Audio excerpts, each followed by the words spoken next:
Es un privilegio saludar a toda nuestra gente, estando aquí con ujieres, diáconos, diaconisas, bueno, una diaconisa o dos, ¿va? Y ancianos, ujieres que están en coinonía con el Señor y la palabra. Nos gozamos por aquellos hermanos, Dios bendiga a los practicantes también, que predican la palabra del Señor. Y nos gozamos por cada miembro de nuestra organización a nivel mundial, donde llegue esto, que nuestro interés es que haya gente que quiera escuchar la palabra de Dios, que quiera oír y que quiera estar en comunión con el Señor todos los días de su vida a través de las enseñanzas teológicas de las Sagradas Escrituras que se dan y que se hacen aquí en la iglesia central los días lunes y aún los días domingos, donde hay oportunidad de enseñar, de dar la didascalía, de dar la enseñanza que es importante en la vida de todo creyente. Así que un aplauso al Señor, hermanos, ujieres, diáconos, ancianos. Gloria a Dios por ustedes, gloria a Dios por la misión, gloria a Dios por mis hermanos en todas las regiones, en Guatemala, México, Estados Unidos o cualquier parte del mundo. Queremos ser breves, concisos y sustanciosos en nuestra enseñanza teológica, ya que el tiempo es inexorable, nada lo detiene. Mañana estaremos en Eschihuán, San Marcos. Gloria a Dios, dicen amén, hermanos, alaben el nombre del Señor y nos gozamos de manera gloriosa y extraordinaria estar con todos ustedes en la casa del Señor, dar testimonio de Cristo, dar testimonio del reino de Dios, del poder del Espíritu Santo y de la bendición del Padre. Hoy vamos a tomar un tema de mucha trascendencia y es una parte de la Biblia, un poco de teología del Antiguo Testamento desde una perspectiva ética, ministerial. ¿Cuántos dan gloria a Dios, hermanos? Y espero que el Señor, que la gloria de Dios se manifieste en sus vidas, manifestando el poder de Dios a cada corazón. Hoy vamos a hablar de los Mishlei. Amén. Vamos a hablar un poquito de teología del Antiguo Testamento desde una perspectiva ética. Esto es interesante porque vamos a hablar de la Biblia, pero vamos a hablar desde una perspectiva más aplicativa, más ejecutiva y ejecutoria. Dios bendiga a mi hermano Roland Hernández, Mildred de León Rosales, Jorge Aníbal Montufa Flores, Folker Chiloc, Karen Ángeles, unos en Estados Unidos, otros aquí en Guatemala, en Petén, en La Democracia, en Santa María. El libro de Proverbios enfoca las enseñanzas prácticas con las cuales podemos vivir realizados. Cuando hablamos y proferimos la palabra realizado o realización personal, nos vamos a referir, queridos hermanos, a un estado de felicidad, de gozo. Alaban a Dios, hermanos. De seguridad. Porque ustedes deben saber que una persona que no es feliz no es segura. Una persona que no es feliz no está confiada. Por eso el mismo apóstol San Pablo escribe y dice, estando confiados en esto. En otra versión dice Filipenses 1:6, estando persuadidos. Y las palabras sinónimas, asegurados, establecidos en esto, que el que comenzó en vosotros la buena obra y la perfeccionará. Entonces, vivir realizado es vivir feliz. Como quien dice makarioi en griego, makarios, bienaventurado. Por eso bien dice la Escritura, bienaventurado el que lee y cumple las palabras de las profecías de este libro. Y dice también, bienaventurados los de limpio corazón, bienaventurados los que tienen hambre y sed de justicia, bienaventurados los misericordiosos. Entonces la palabra feliz es una palabra o realizado que enseña una gran cantidad y una gama de palabras sinónimas que nos pueden hacer que tengamos un mejor apercibimiento de nuestra realidad objetiva. Dios bendiga, hermana Esther Vázquez, hasta Houston, Texas. Gloria a Dios por ustedes. El libro de Proverbios, amén, hermanos amados, que en el hebreo es Mishlei. Por eso Melech Shlomo, a quien Dios usó, guiado por el Espíritu Santo desde lo que es la Kibet Kodesh, la Tanaj, vemos cómo él trasciende hablando de los proverbios de los Mishlei para ponerlos por obra. Por eso recuerden que la exégesis es observación, interpretación y aplicación. Edison. Entonces, apunte, porque esto es importante, porque hay cosas que cuando ya viene el estudio ya no están ahí. Sucede pues, queridos hermanos, que el asunto es que el proverbio no fue creado como una retórica literaria, ni como una utopía política, sino es algo que la exégesis dice observar, interpretar y aplicar. Porque como dijo alguien, de nada sirve saber tanto si no cumplimos nada, ¿va? Entonces,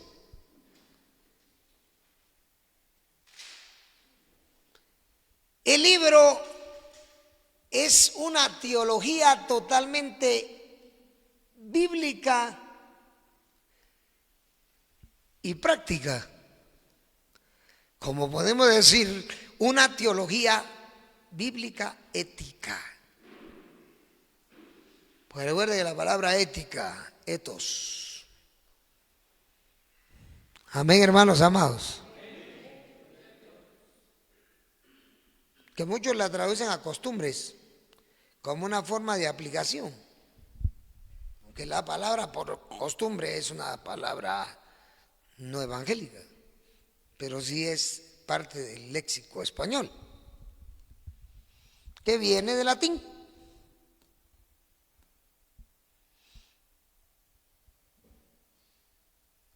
Habla acerca de acciones prácticas que relacionan al creyente con su cristología. Porque desde luego que la Escritura dice, que valga la redundancia, que toda la Escritura es inspirada por Dios. Proverbios igualmente.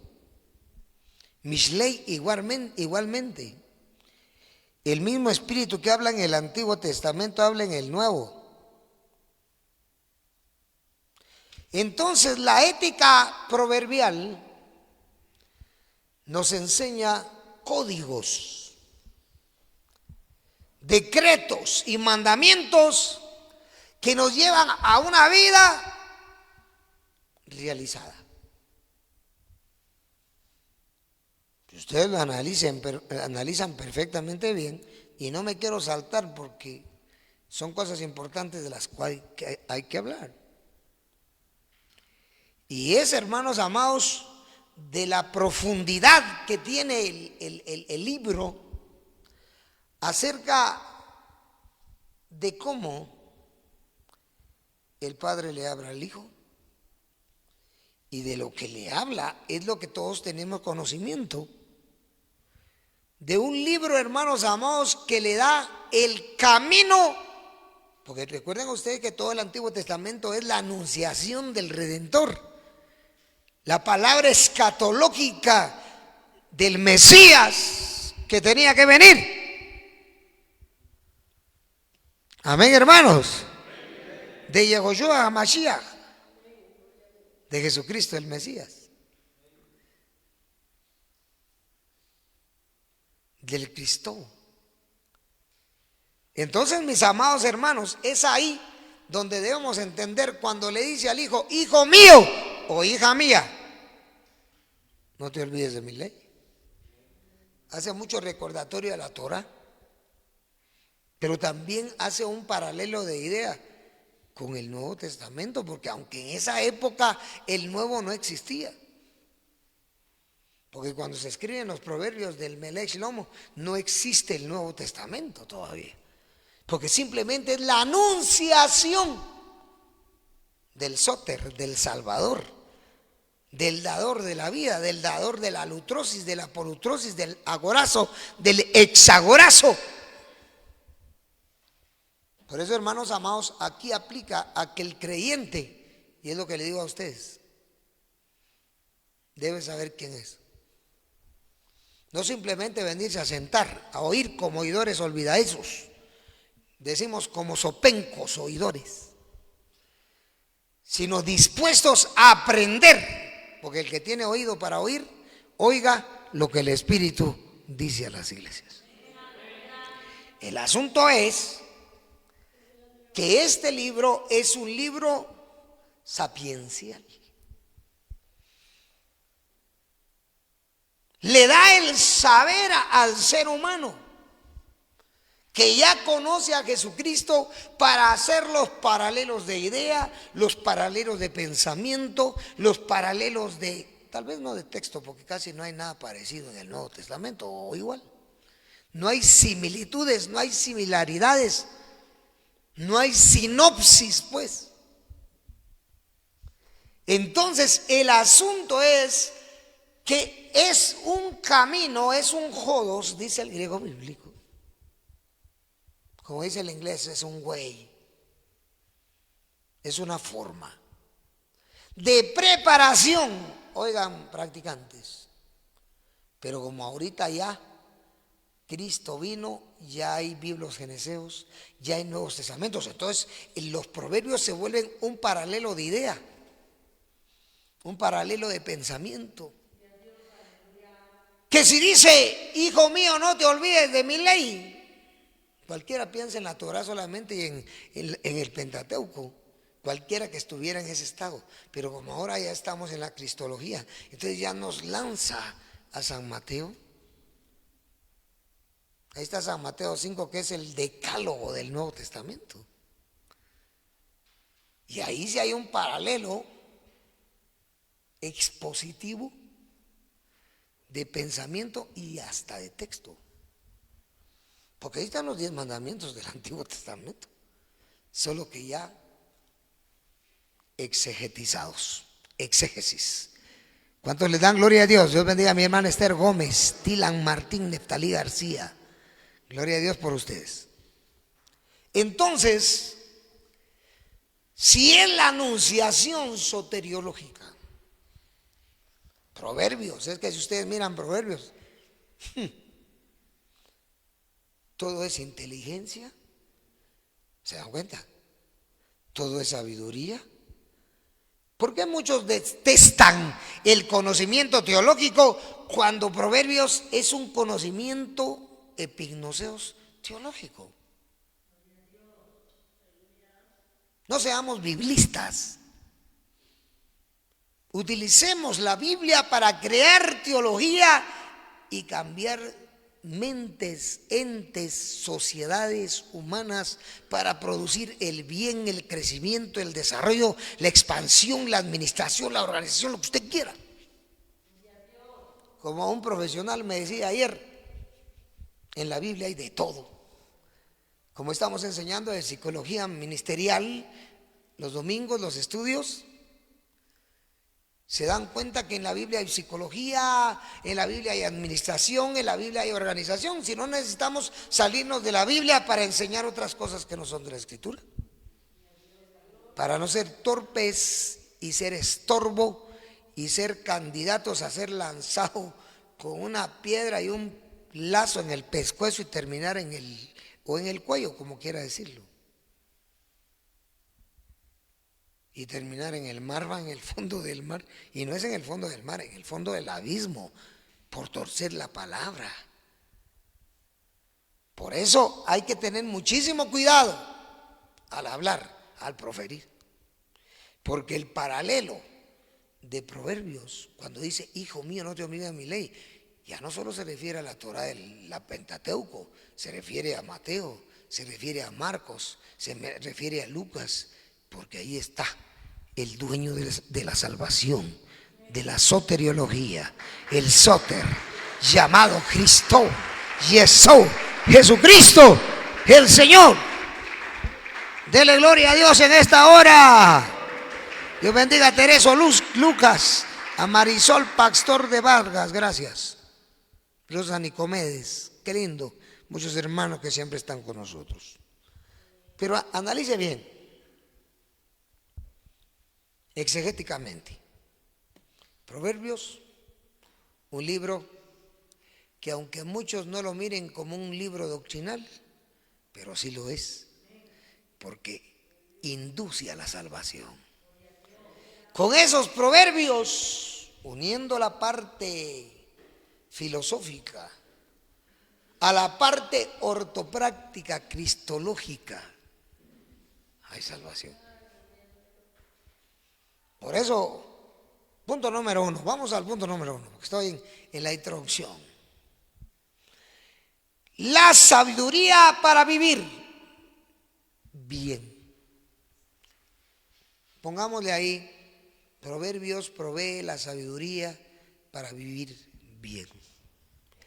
El tema principal de los proverbios es la sabiduría, que no es solamente el conocimiento intelectual humano, porque hablábamos hace un momento que el cerebro posee neuroplasticidad, porque el ser humano aprende, desaprende, reaprende y más aprende y sigue aprendiendo, sea lo que sea, pero aprende lo que quiere aprender. Si quiere aprender mañas, manías y pecados, pues lo va a hacer. Y si quiere aprender santidad, obediencia a la palabra, purificación, limpieza, pues lo hará. Y esto no es solamente un conocimiento intelectual o la adquisición de datos, lo que podemos llamar memoria. Amén, hermanos amados. Que es la tabulación de los datos, ¿no?, en nuestro cerebro. Pues la memoria recupera la información. Pero no es solo de recuperar qué información, cuánta información no tiene el cerebro, sino que vamos a decir que es la capacidad de asimilar esta información con una cosmovisión teológica, teocéntrica. Por eso, he ahí la kedushá de Proverbios. Proverbios nos enseña a hacer la diferencia entre el bien y el mal. ¿Qué dice? Apártate del mal, haz el bien, busca la paz y síguela. Entonces no solamente es un libro sapiencial en sí, es un libro doctrinal, teológico, y desde luego que es ético. Entonces es práctico.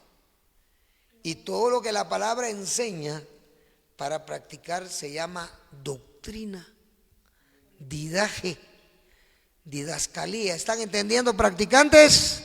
¿Están entendiendo los que están viendo allá? Digan gloria a Dios. Allá está Michael Alexander Escalante. Que no lo vi ayer, o sí te vi. Hermana Nora López, ministra del Señor hasta Tecpan. Un saludo hasta por allá. Digan gloria a Dios. Gloria a Dios. Saludos hasta Tecpan, Guatemala. Gloria a Jesucristo. Emmanuel Gómez, Roselia Mateo, gloria a Dios por ustedes en Los Ángeles y en otros estados de la Unión Americana. Tereso Lucas sigue ahí. Entonces, si Proverbios no se analiza desde una perspectiva teocéntrica, teológica, teobibliológica, no solo teobíblica, no, teobibliológica.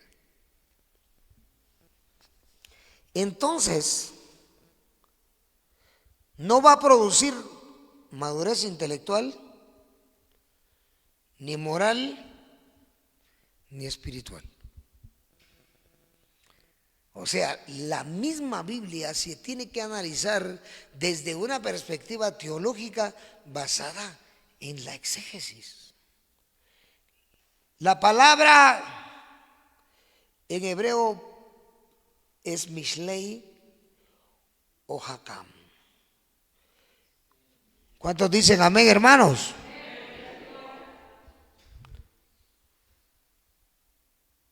Con respecto a Proverbios,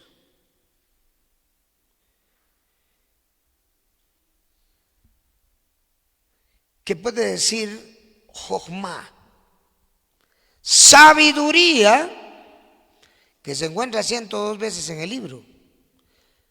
Jochma Elohim, que viene de su raíz Hakam.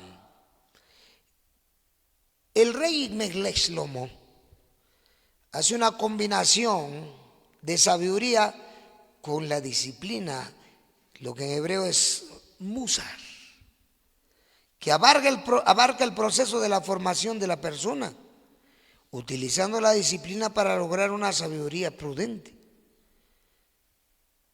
Pero recuerdan ustedes que la disciplina, ya dentro del contexto del Nuevo Testamento, varía.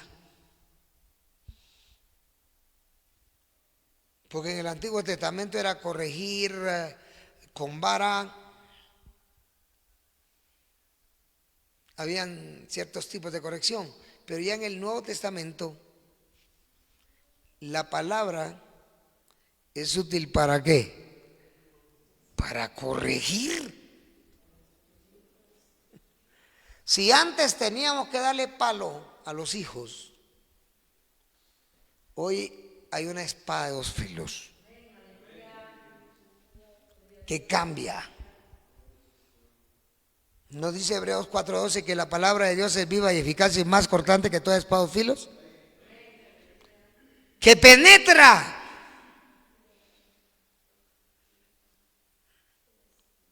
Yo creo que si el creyente se somete al ayuno, la oración, la vigilia, la lectura de la palabra, la interpretación de la palabra, la aplicación de la palabra, cambia.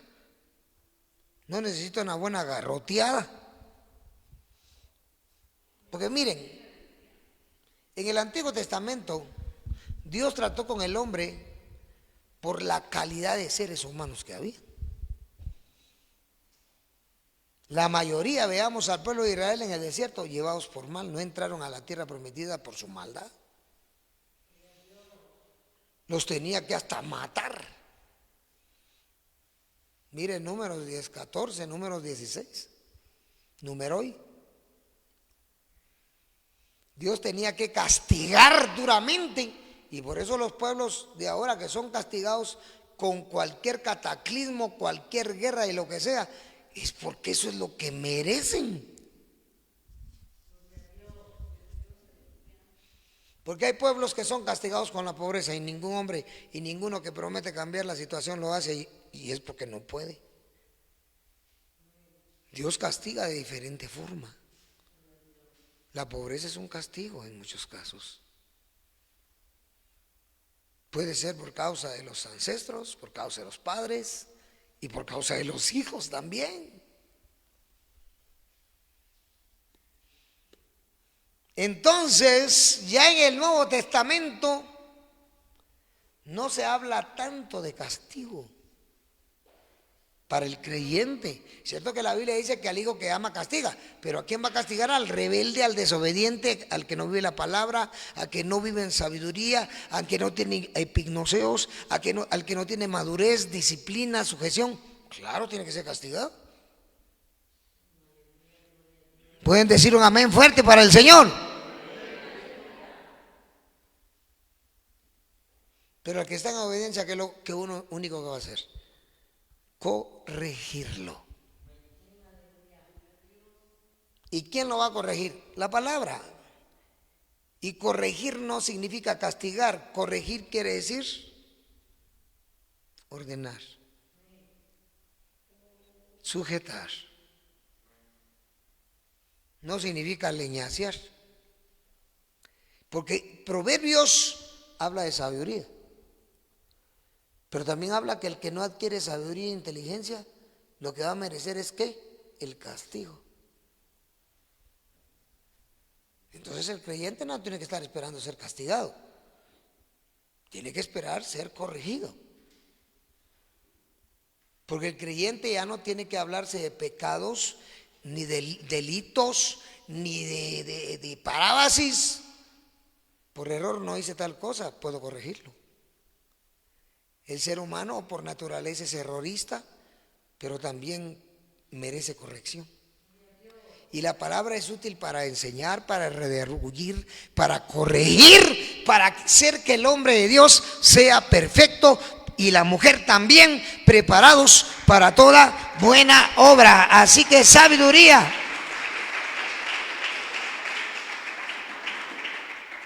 Cada una de las enseñanzas de Proverbios, desde el capítulo 1 hasta el último, nos dan enseñanzas o didascalías con referencias a comportamientos específicos, las cuales tenemos que aplicar a nuestro medio contemporáneo, buscando los principios, los bereshit, que nos pueden guiar. ¿Cuántos dicen amén, hermanos? Las costumbres de la gente cambian, pero los valores y los principios teológicos perduran. Ahora, ¿cuál es el paralelo? El cielo y la tierra pasará, pero mi palabra nunca pasará. Y eso lo dijo Cristo. Entonces, ya Cristo perfecciona el pensamiento proverbial. Cristo le da un teleiotes, un teleión al pensamiento misleico, en el jojmá del jajam, en la sabiduría. Punto número 2.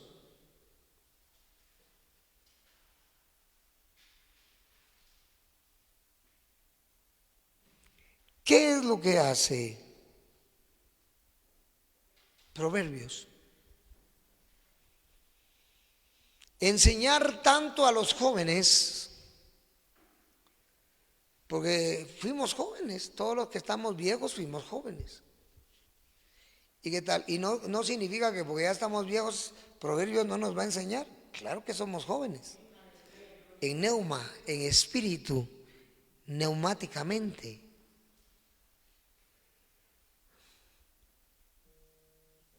Dele gloria a Dios. Dele gloria a Jesucristo. Diga amén.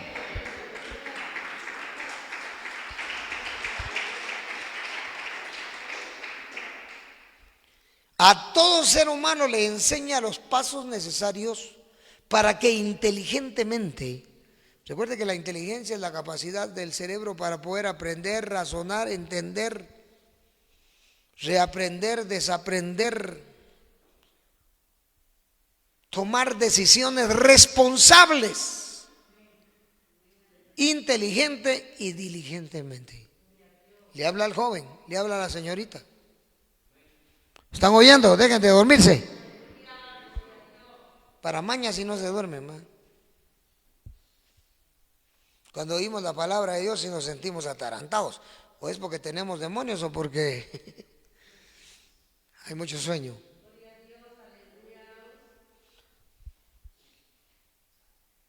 ¿Qué nos da?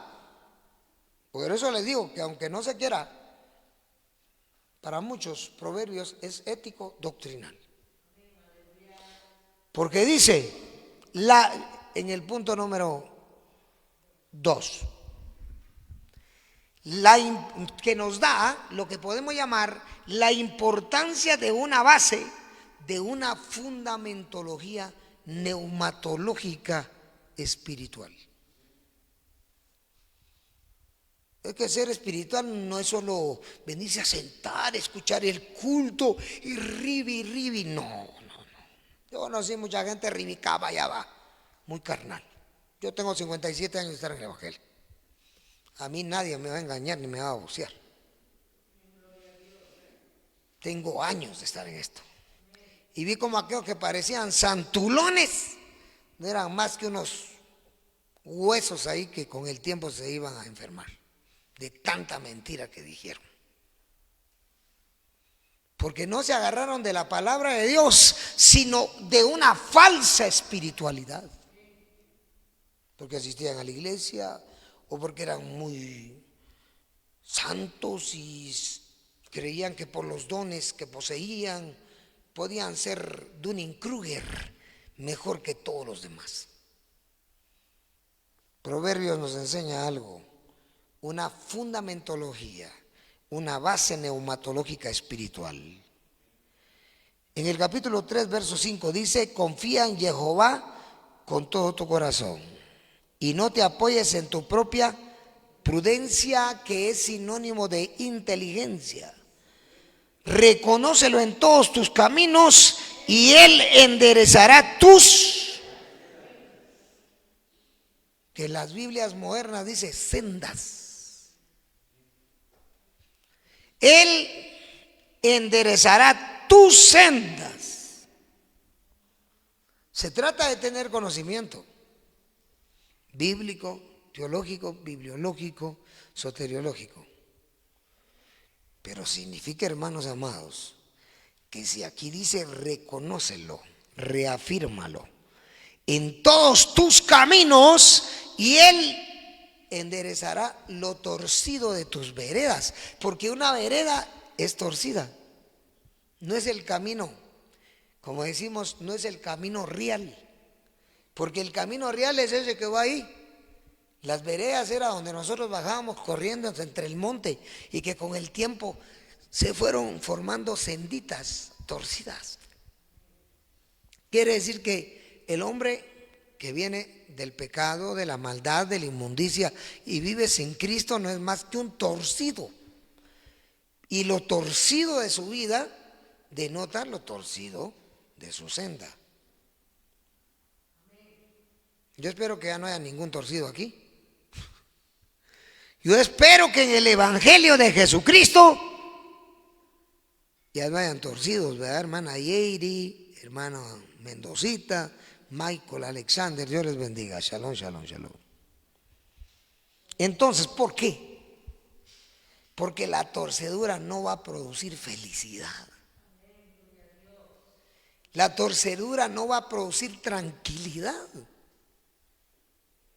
¿Hasta dónde la persona va a estar tranquila? Si usted se siente desbarajustada, exasperada todos los días, desesperada por las circunstancias, porque el ser humano es muy circunstancial. Y muchas veces vive de acuerdo a lo que le sucede, a lo que circunstancialmente se realiza en su vida cada día. El que ya está aburrido de todos y de todo lo que hace, siempre será infeliz.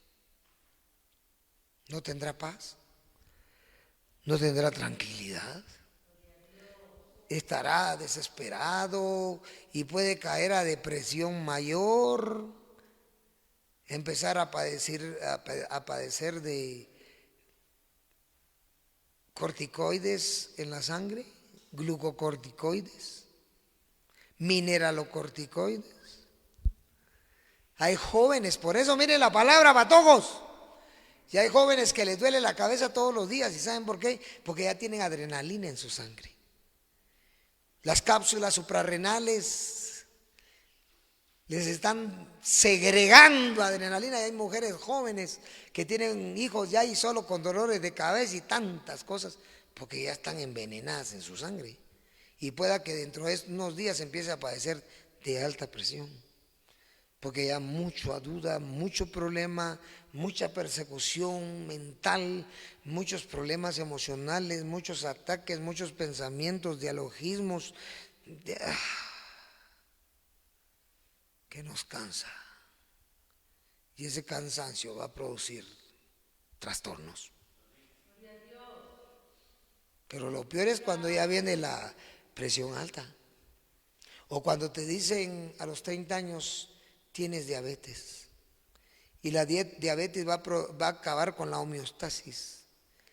Y las venas se van a empezar a llenar de colesterol, triglicéridos, a inflarse, a inflamarse, a salir varices, a hincharse las canillas, mala circulación, dolor en los pies todos los días. Si fueran como Emán Reyes, que todo el día está parado, ya se los hubieran quitado.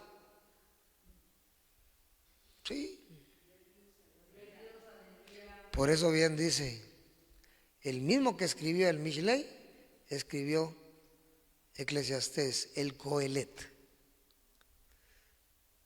Acuérdate de tu Criador en los días de tu juventud, antes que vengan los días en que ya tu barriga no funcione bien, en que ya tus intestinos empiecen a fallar y que el hígado se vuelva graso, sea grande y esté a punto de estallar. Porque el hígado estalla. Saben que cuando el hígado ya se enferma, los cuerpos se llaman cuerpos nitrogenados, se van a través del sistema porta y del torrente sanguíneo al cerebro, y como son cuerpos que no son de su cuerpo, entran, porque ya están nitrogenados, el hígado ya no digiere y la cabeza se empieza a trastornar. Entonces hay gente que aparece hablando tonterías y a los pocos días muere de cirrosis hepática. Por eso, hermanos amados, cumplamos la palabra. Cada 3 meses nuestros 3 días de ayuno para no terminar en la necrópolis antes de tiempo. Ya el que escribió los Mishlei ya está muerto. Y así como Melech Shlomo murió, así vamos nosotros. Pero por lo menos lo que nos queda de vida, seamos felices, vivamos realizados. Eben Eser, el Señor es mi roca de ayuda, me ha ayudado siempre, me ayuda y me ayudará. ¿Alaban al Señor o no? ¿No creen ustedes? Están raros, hoy están todos tristes. Por lo menos alégrense de estar vivos, que la pandemia no se los ha llevado. Si confían en Jehová con todo su corazón, dice con todo tu lev, pero la palabra lev aquí también se traduce a nefesh, porque el corazón no piensa. Es una tontería decir que el corazón piensa cuando el que realmente está pensando y le está diciendo a la boca habla es esto: cerebro, nefesh, alma. Claro es que los escritores de la Biblia no eran doctos, fueron hombres que Dios reveló y que en algunos momentos, por causa de su vida carnal, humana, se les fue alguna palabrita por ahí, pues. Entonces dice, confía en Jehová, cree en Jehová Y Cristo dijo: al que cree todo le es posible. Entonces, todo ser humano, joven o viejo, necesita grabar en este pasaje en su mente. Porque ha sido ¿qué? Hijo. Todos aquí hemos sido hijos. Pues el verso 1 de este capítulo dice: hijo mío. Probablemente David hablándole a Salomón, y él recordando, haciendo memoria de las palabras de su padre. Yo olvido las palabras de mi padre, pero no olvido estas palabras. Ni me interesan las palabras de mi padre, porque no las recuerdo. Pero esta sí, porque son las palabras del verdadero Padre. Por eso bien dijo Cristo: a nadie llaméis Padre, porque solo un Padre tenemos, el cual es Dios. ¿Están despiertos o no? Amén. Todo ser humano debe grabar este pasaje en su nefesh, para recordarlo en los momentos de toma de decisiones. Saben que ustedes quieren tomar decisiones diciéndome a mí: ¿qué hago? Diciéndole a alguien: ¿qué hago, hermano? ¿Qué hizo usted? No, ¿por qué no piensa en la palabra? Porque se quiere fiar en la decisión de otro que no es Dios. Usted me puede pedir un consejo, pero yo tengo que ser sincero con usted, si sé o no sé. Y si no le digo, órele a Dios, lea la palabra y pregúntele a Dios. Y si a Dios le gusta, Él le va a confirmar, como lo hizo con Gedeón. No confíe en lo que yo le diga, porque si lo que yo le digo le sale mal, después va a decir: ese ministro es un mentiroso, engañador, transero. Si usted sigue confiando en los hombres, será maldito, maldita. Pero si confía en Jehová y en su palabra, dice: fíate de Jehová, confía en Jehová con todo tu corazón. No confíe en sus padres, pueden mentir. No confíe en sus hijos, pueden fallar. No confíe en el vecino, porque le puede quitar su mujer. No confíe en la vecina, porque se puede quedar sin nada. Pero confíe en Jehová con todo su corazón. Pero aquí dice con todo, no dice con la mitad, ni un cuarto, ni un tercio, con todo. Porque saben, mucha gente ora a Dios, como dice aquel, busca trabajo robándole a Dios no encontrar, dudando de Dios. Tal vez, qué tal si sí, qué tal si no, peor si no. Entonces es ahí donde los seres humanos son tontos, que confían. Yo les insto a no confiar en el hombre. Por eso bien dice la Biblia: sea todo hombre mentiroso, porque al único que le gusta y debe y será quien tiene que quedar en bien es Dios, porque Él es la única verdad. Él es el único que le gusta que se le crea. Usted le crea a cualquiera, va a terminar patas arriba. Créale a los políticos, va a terminar mal. Créale a los gobiernos, va a terminar mal. Créale a los hombres y aún a los predicadores, va a terminar mal. Pero crea en Jehová, cree en Elohim, pero crea. Es que si no cree, no le va bien.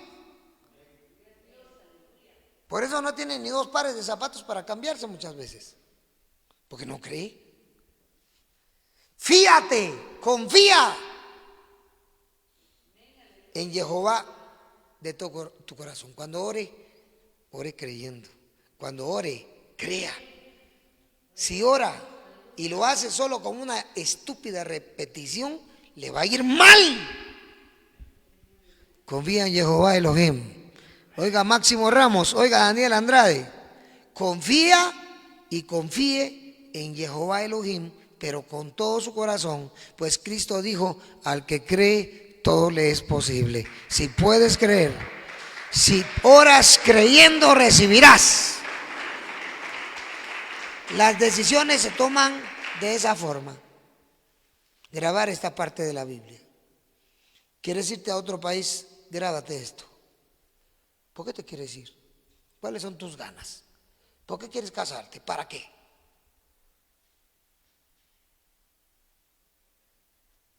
Confía en Jehová con todo tu corazón. Entonces lo que tú pienses será de Él y no de ti. Una orientación espiritual ayudará a la persona para tomar las demás decisiones correctamente. Confiar, creer en Jehová quiere decir que buscamos la dirección divina en cada decisión que tenemos que tomar, incluyendo el área de trabajo, laboral, estudio educacional, económica, financiera, familiar, intrafamiliar, ministerial, eclesial. ¿Se da cuenta? Ellos saben por qué mucha gente se esfuerza demasiado y lo que vale su esfuerzo, no la bendición de Dios, no la decisión de Dios, porque todo lo ha hecho, como siempre he dicho, con su esfuerzo. Por eso muchos de ustedes cuando sus hijos se graduaron o pasó algo, es que con todo mi esfuerzo, ay, ¿y Dios qué? ¿Dios qué? Te has esforzado tanto y vas a morir esforzado. Y no ha sido Dios el que te ha bendecido. Porque la bendición de Dios es la que enriquece. No eres rico porque no es Dios el que te ha dado todo. Es tu esfuerzo. Es tu desvelo. Es tu fuerza. No es la fuerza de Dios. Porque la fuerza de Dios te hace súper, sobre potente. Eso que tienes no es nada a lo que Dios quisiera darte, pero no crees, no confías, no aseguras. Y las decisiones en la vida se tienen que tomar de acuerdo a la confianza que nosotros tengamos y poseamos en Dios. ¿Cuántos quieren mejorar? ¿Cuántos quieren crecer? ¿Cuántos quieren prosperar? Pero ahora sin creer, sin confiar. Sí, hermanos. Aún para adquirir un automóvil, una casa, cosas materiales, hay que saberse esta palabra. Confía en Jehová con todo tu corazón y no te apoyes en tu propia inteligencia. Tienes que teologizarla, tienes que teodicearla. Si no, de lo contrario, no. No, todo será esfuerzo humano. Yo ya no pienso así. Yo camino conforme al pensamiento de Dios. Dios me ha librado de la pandemia. Dios me ha librado de todo. ¿Y saben por qué? Porque creo. Y el creer tiene acción. El creer produce fe. Y la fe produce obra. Y la obra no le va a avergonzar. Por eso hay mucho creyente que no le sirve a Dios porque no cree. Esa es la verdad. Porque si creyera, tuviera la oportunidad de hacer mejor las cosas. Y decide por sí mismo y piensa por sí solo. Punto 3. ¿Cuántos le dan gloria a Dios, hermanos? Veamos la parte económica.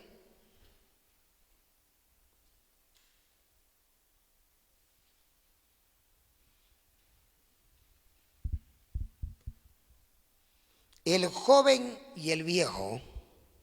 Veamos cómo Proverbios nos habla acerca de los asuntos económicos. El joven es aconsejado, el viejo también, a buscar salida por haber dado fianza al prójimo o a un extraño. El punto 3 dice Proverbios y los asuntos económicos. Ahora pues, haz esto, hijo mío, para quedar libre ya que has caído en las manos de tu prójimo. Anda, humíllate, importuna a tu prójimo. No des sueño a tus ojos, ni te dejes dormitar tus párpados. 6:3-4. El mismo Proverbios dice que el que duerme demasiado empobrece. ¿Cuántos dicen amén, hermanos? El hombre es aconsejado a tomar el ejemplo de la hormiga para trabajar duro mientras el tiempo es bueno, y así habrá comida durante los meses del invierno. Se condena la pereza y se amonesta al ser humano para ser industrioso en su trabajo. ¿Hasta cuándo has de estar acostado, dice, dormido? ¿Cuándo te levantarás?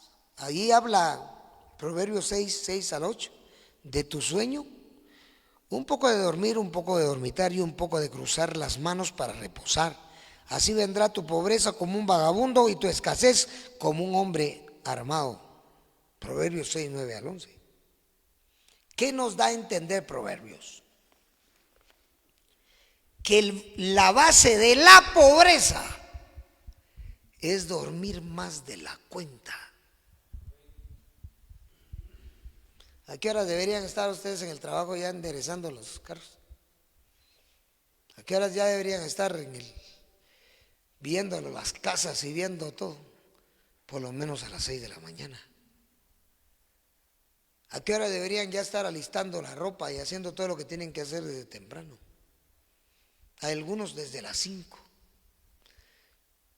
Pero por lo menos desde las 5 deberían estar orando, clamando a Dios, creyendo en la palabra.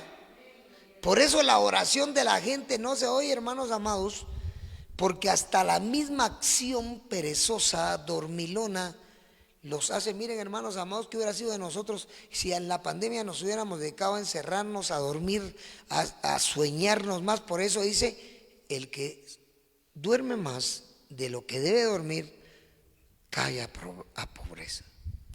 Por eso bien he dicho yo, que 3 horas, 8 horas para servir a Dios, son tres las etapas del día. 8 horas para dormir, 8 horas para trabajar y 8 horas para servir a Dios. Pero muchas veces se trabaja hasta 10 horas y no se sirve a Dios lo que se debe.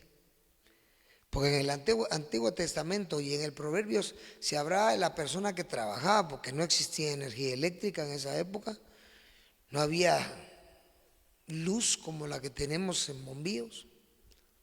La gente tenía que aprovechar el día para poder trabajar porque no existía lo que ahora existe. Pero entonces, ya en Cristo Jesús, no vamos a despertar y a dejar el sueño solo para trabajar. Hay 8 horas que se deberían dedicar a Dios. Pero digan ustedes cuánto tiempo le dedica a Dios el creyente todos los días. Si al culto van y ya al ratito están todos desesperados, exasperados y sacando sus traumas a luz.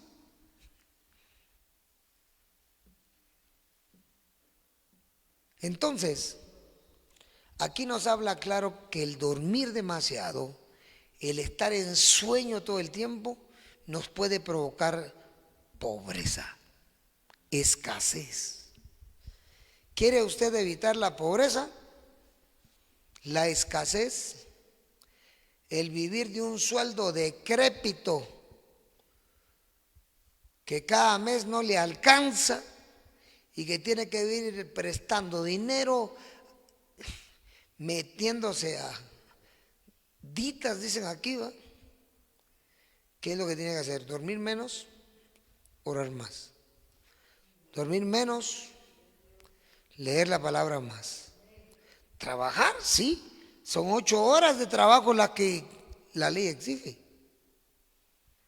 Aparte de las horas extras, ¿verdad? Pero eso no es de diario. ¿Qué nos enseña Proverbios? La riqueza. Pues la misma Biblia dice que la bendición de Dios es la riqueza. Entonces yo no voy a dormir tantos para servir a Dios. No voy a dormir tanto para leer la palabra. No voy a dormir tanto para escudriñar el estudio. Alaban el nombre del Señor porque el dormir trae pobreza. Por eso la Biblia dice, la lámpara del cuerpo es el ojo. Si tu ojo es bueno, tu cuerpo será bueno. Si tu ojo es malo, tu cuerpo será malo. Entonces yo tengo que estar dispuesto a vivir con los ojos abiertos. Cristo dijo, velad y orad para que no entréis en tentación. Mientras él oraba, los discípulos dormían. Y los tres que eran una especie de cuidadores del Señor, Pedro, Juan y Jacobo, bien dormidos. Les dijo, no habéis podido orar conmigo ni siquiera una hora, le dijo. Quiere decir que eran dormilones. Hermanos amados, el sueño empobrece. La gente que duerme mucho y no busca a Dios. Porque hay gente que en otros países va a trabajar, regresa y como está cansado, a dormir. Y la búsqueda de Dios, la oración, la lectura de la palabra, la sociedad de jóvenes, la sociedad de caballeros, la sociedad de damas, ¿dónde está? Dormir. Es que me canso. Todo el mundo se cansa. Pero estás durmiendo más de la cuenta. Y la Biblia te dice que si duermes más, vas a empobrecer. Y aunque ayunes 100 años, solo vas a ayunar para morirte un día y salvarte. O vas a ayunar para medio sanar una enfermedad, pero va a aparecer otra. Porque mientras más viejos seamos, más enfermos vamos a ser. Así que lo que hay que hacer es buscar a Dios y que Él dé todos los medios para estar sanos, en homeostasis y librarnos de toda enfermedad. Y Proverbios es un libro que nos da soluciones. Deja de confiar en el hombre. Deja de pedir tanto oración. ¿Por qué no oras tú? ¿Por qué no clamas tú? ¿Por qué no crees tú? Nadie que crea va a creer por ti para salvarte. Nadie. Tú crees en el Señor Jesucristo y serás salvo, tú y tu casa. La gente quiere creer en la gente. Quiere creer en el hombre. Que el hombre diga todo y que no. Dejemos de entramparnos en la vida para poder terminar como aquellos que pudieron vivir una vida exitosa, victoriosa, creciente, desarrolladora, pero terminaron en el caos, en la pobreza, en la escasez y en la destrucción. Oremos. Padre, te damos gracias por tu palabra. La Biblia dice que la palabra de Dios es viva. Bendice a Miriam Díaz, a Yeiri Barrios, a Emmanuel Gómez, Rosa Nicomedes. Gracias por Rubén Montúfar, Señor. Por toda esa gente que está allá, por Edwin Velázquez, Domingo Vázquez Alvarado, por Odalis López. Gracias, Señor, por esa gente. Por Máximo Ramos, Daniel Andrade. Gracias, Señor. Bendito sea tu nombre. Te pido que nos des sabiduría. Que la sabiduría Jochma Elohim sea en nuestras vidas. Y vengan milagros, prodigios, señales y maravillas. Que toda bendición, lebrajá Elohim sea para tu pueblo. Aplastando al diablo. Y que cuando cada creyente ore, no piense en el hombre. Piensa en tu palabra. Piensa en ti, Señor. Porque solo tu bendición es la que enriquece y no añade tristeza con ellos. Que esta gente, Señor, que estos hombres aprendan a decidir no por ellos. A decidir que tú seas quien tome las determinaciones claras, concisas y veraces en sus vidas. Para avergonzar al diablo, a Satán. Y que toda decisión se someta a los designios, principios y valores de tu palabra. Que esa ética bíblica, ética teológica, ética proverbial se manifieste en nuestras vidas. Y como dice, hijo mío, no te olvides de mi ley y tu corazón guarde mis mandamientos. Enseña a este pueblo, a esta iglesia, Señor, a creer en ti, a creer en tu palabra, a tratar de no, como he hecho yo, Señor, a no confiar en nadie. Yo no le pido consejo a nadie, Padre. Yo le he pedido consejo a tu palabra. Y tu palabra me dice, fíate de Elohim de todo tu corazón. No a medias, no tibiezas, no mediocridades. Seguridad. felicidad, confianza. Y no te apoyes en tu propia prudencia. Cada cabeza aquí es un mundo, Señor. Y esta gente piensa como su cabeza le dice. Y se les olvida tu palabra, Padre. Y por eso no hay una prosperidad axiomática, una prosperidad taxativa, taxática, axiológica,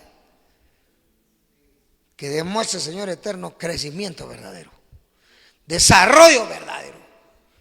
He creído en tu palabra. Y si esta misión existe, Señor, es porque yo he creído en tu palabra y le he enseñado a los ministros y a los miembros a creer en tu palabra. Aquí somos un país subdesarrollado, Señor. No somos países desarrollados ni del primer mundo. Somos países tercermundistas. Pero en medio de este tercermundismo, de estas sociedades escasas que hay, aquí hemos visto tu gloria. Hemos visto tu gracia.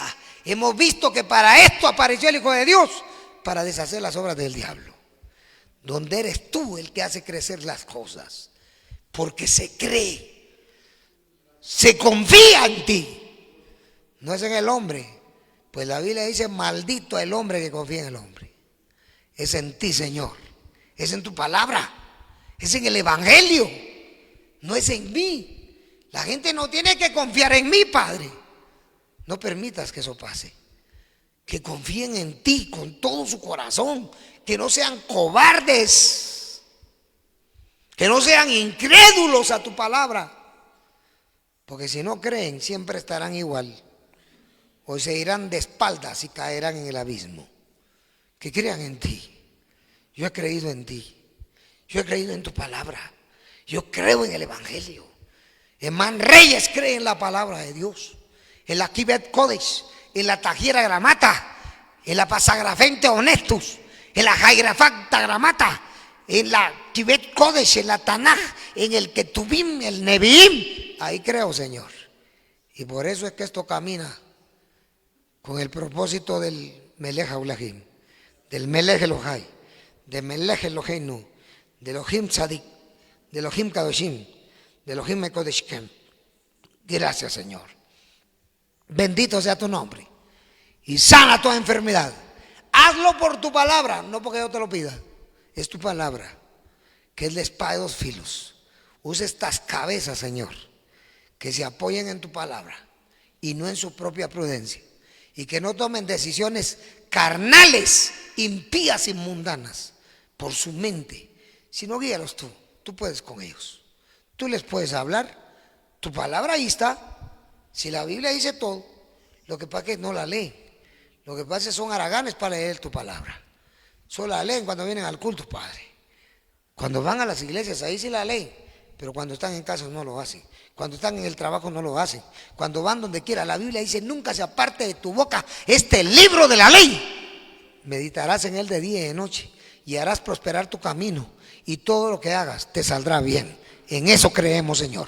Que la gloria sea para ti. Dios del cielo y la tierra, ¿a quién iremos? Solo tú tienes palabra de vida eterna. Bendice a Odalis López, bendice a Manuel Gómez, Edwin Velázquez, hasta Orlando. Allá estaremos con ellos, Señor. Si tú quieres, si tú quieres, si tú nos mandas, si tú decides, decide por nosotros, Señor. En el nombre de Jesucristo, ayuda a ancianos, diáconos, sugieres que confíen en tu palabra. Que confíen en el Evangelio, que confíen que Jesucristo es el mismo de ayer, hoy, por los siglos. Amén y amén. Gloria a Dios, gloria a Dios. Shalom, shalom, shalom, mis hermanos. La vida en Cristo florece y es nueva y es la vida de Dios. Un saludo para todos ustedes. Gracias por estar con nosotros. Amén y amén.